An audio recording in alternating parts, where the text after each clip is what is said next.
Rais Trump alisema Jumatatu kwamba anapanga kuchelewesha ziara ya China baada ya Machi kwa takriban mwezi mmoja kwa sababu ya vita vya Irani. Ni rahisi sana, tuna vita vinavyoendelea.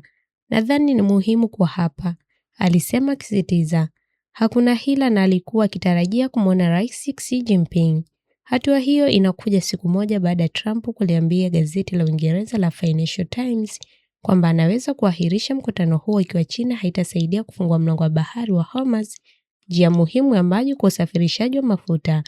Matamshi hayo ya Trump yanakuja huku msuguano kati ya mataifa hayo mawili yenye uchumi mkubwa zaidi duniani ukizidi kuchochewa na vita vya Iran.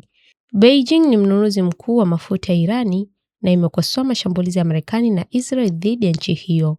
Washington pia ilitangaza kuwa itachunguza mazoea ya biashara kati ya orodha ya nchi pamoja na China baada ya sera ya ushuru ya Trump kutupuliwa mbali na mahakama ya juu mnamo Februari.